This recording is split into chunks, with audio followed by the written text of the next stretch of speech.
think anyone wants that. Nobody wants that. Nah. All right. You know what nobody else wants? Arthur Smith, running this offense in Atlanta, where Bijan Robinson has become an afterthought.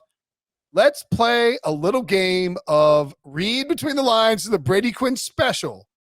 Shout out. You'll appreciate producer Harry in just a second. We're going to start in Atlanta, where Arthur Blank, Falcons owner, came out and said, let the season play out and go from there. When asked about Arthur Smith's job security, Brady Quinn, read between the lines. All right, I'm going to draw the line right between when he says, let the season play out, line. And then go from there. So I think that line's drawn. In this case, he's basically saying, you guys lost to the Panthers. All right, they're the worst team in the NFL. I don't know how you could do it, even though – and I don't know, Leger, if you feel this way, but it is a divisional matchup. Like, those are games where, like, I don't care how bad a team in the NFL, when you play a divisional team, they know you, their roster is built to try to beat you, combat you. Like, that's how it works. Correct. And so I know it was a bad loss. And offensively, the whole Bijan thing is a little odd. I'm not sure how much is on Arthur Smith versus the player, what's going on behind the scenes. All I can say is it sounds like Arthur Blank wants to obviously see how they perform the next 3 weeks. Because if they win the next 3 and you go 9-8, who knows? Maybe they're in the playoffs, maybe they're not. Maybe they get in, yeah. But it's improvement from the previous 2 7-10 seasons. Correct. I think the question becomes more in my mind. We all know what the pink elephant in the room is, and that's the fact that they went with Ridder this year. I don't know if that was Arthur Smith's decision or not, but that's what they're missing. They are a quarterback away. Whether it would have been Watson had they got him there, or Lamar Jackson last year when they had the opportunity, it didn't seem like they wanted to make a move. That's where I'm wondering, like, well, who's that really on? Is that on Arthur Smith? Is that on the front office? Is that on Arthur Blank? Like, who ultimately is that on for not being more proactive and at least trying to put in an offer for Lamar Jackson and force the Baltimore Ravens to match it? Like, you had the opportunity to do so. And as an owner, like, I don't know if he was a part of that process or not.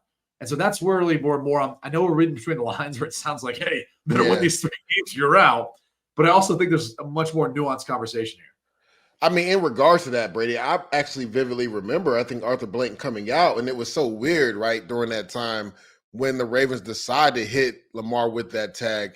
The Falcons were one of the first few teams to come out and say, we're not interested. And I think everybody was just like, how can you not be interested in Lamar Jackson, former MVP? When you look at what Arthur Smith has done in the run game, like, you put Lamar on that team, Bijan Robinson probably has 1,500 yards rushing this year, right?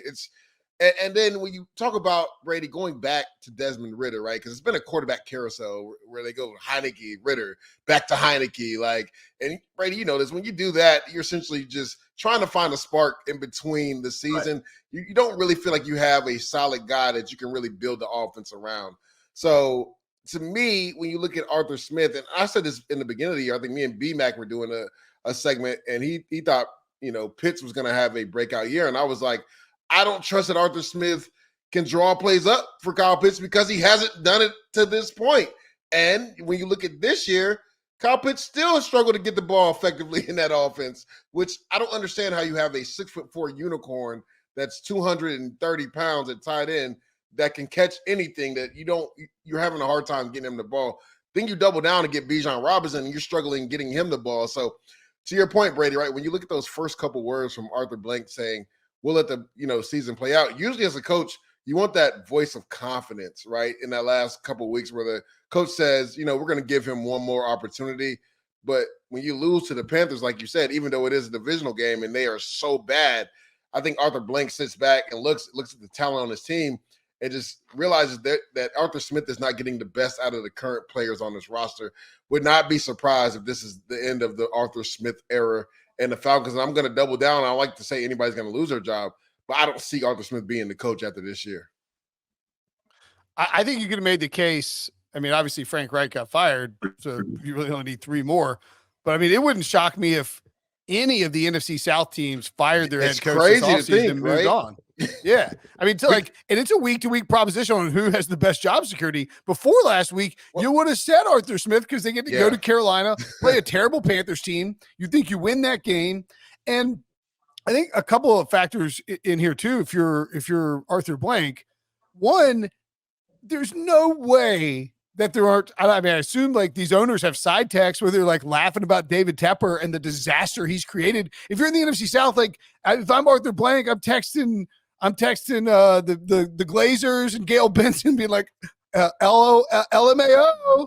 Tepper did it again. This division is a cakewalk. Like like this team's gonna be terrible for years. And then you go and lose to that team, give them their second win. And I think part of it too is you look at the draft capital that they've spent.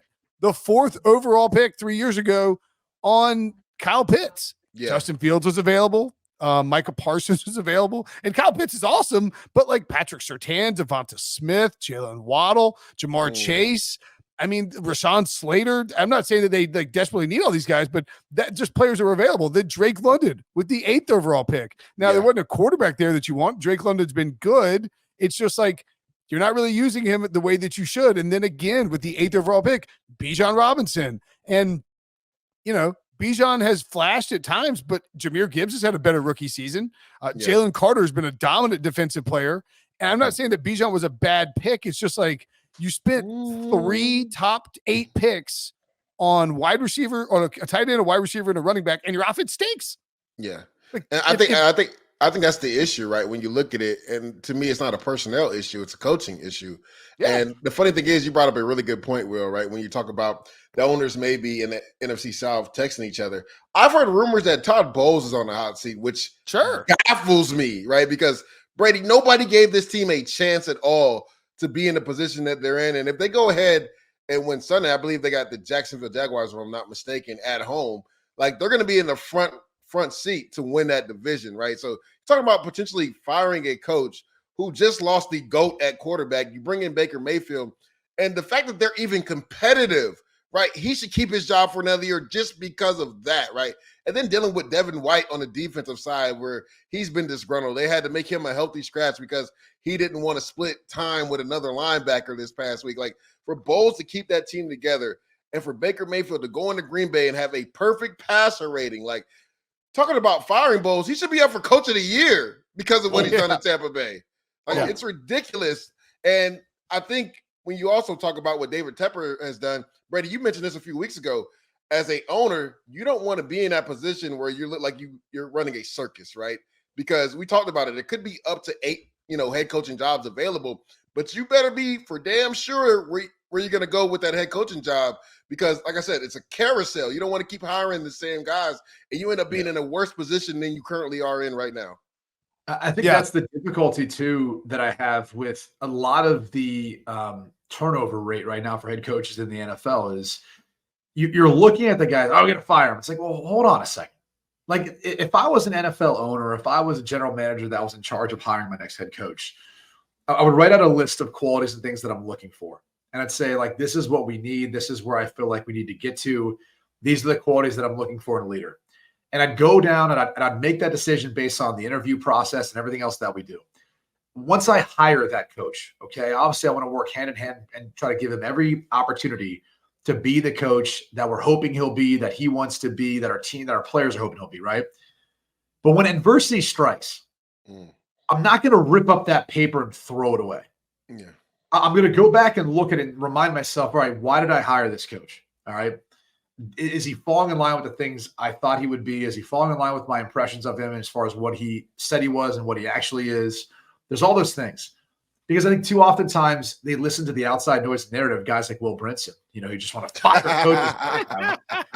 And I think they don't realize like they're part of the problem with their decision-making process of hiring the guys they hire. Because like, unless there's a guy out there that for sure is the guy that you want and, fits within exactly what you're looking for or a number of candidates, right? And you know how to address that. You're going to fire a guy and you're going to be sitting there going, all right, now we're going back through this process again of finding the next name, the next hot guy. I mean, honestly, like how many are there? There's 2 names right now. It's Ben Johnson and it's Dan Quinn. Those are the only 2 that you look at and say they've done a tremendous job schematically, defensively, and offensively on each side of it. And you feel pretty confident that those 2 are going to be the next 2 that whoever ends up getting hired, they'll be. Falcons can't really hire Dan Quinn either. Oh yeah, because he was already there. So again, going back to that point though, like if you're Arthur Blank, I would be sitting there saying, all right, like let's be more patient here. The selling point for the Falcons to me isn't, hey, we fired our coach. We have a new coach. We're going to be great next year. We got a top 10 pick, because that's a problem too. They're drafting 10th. If the draft was today, they're drafting 10th. They're not drafting 5th. They're 10th. Yeah. Maybe it won't. And so the problem is you're not going to get the top quarterback in this draft class. You're probably not going to get the second quarterback in this draft class. Probably the third. You may not get the third. For like, hey, if the Bears stay where they are, I'd call them up. Give me Justin Fields, hometown kid. Like if you don't like him, we like him. Like we'll be able to bring him on. We'll do something with that. So I know you guys are being hard on Arthur Smith as far as what he's doing schematically. I don't know. Like the players I've talked to that have played for him, they really liked him. They thought he was a good offensive mind, super sharp. I agree with that. And so that's the one thing I'm like, I just preach patience, because I don't think the roster is quite where it needs to be. And let's just see how they finish out the rest of the season. I don't think they're going to get the 9-8, but if they get the 8-9, it still is improvement, whatever you want to say. And they get the right guy back there, whatever you want to tag him as, a game changer, game manager. I don't care what you want to call him. But the right guy back there, I think, can make all the difference in the world for this team, for this offense moving forward. Yeah, and I think too, I mean, the other thing is, like college coach, this college cycle in terms of the hiring and firing, there's going to be a lot of big name programs that are going to be looking for coaches. Well, there's going to be somewhere between 8 and 12 NFL teams looking to hire a head coach. You got to be like not 12. No, I think 8 is the. There's already 3. Spot. Yeah, but I could say 5 more. I don't think you're gonna fire. And honestly, from everything I've heard, I think Robert Saleh and his staff are going to be safe unless things just fall off the rails. That's a year away, right? But I'm just saying you're gonna have to make some changes, right? There's going to be a lot of head coach openings out there this year. We already have 3, and I've not even safe, by the way. Yeah, he should be. It's crazy that people even brought him up, because people were saying what Will was saying, like we could see 4 new coaches in the NFC South. And I'm like, why is Bowles in this conversation? It's ridiculous. Guys like Will, crazy Billy Brinson. All right, crazy Bill. Moving along.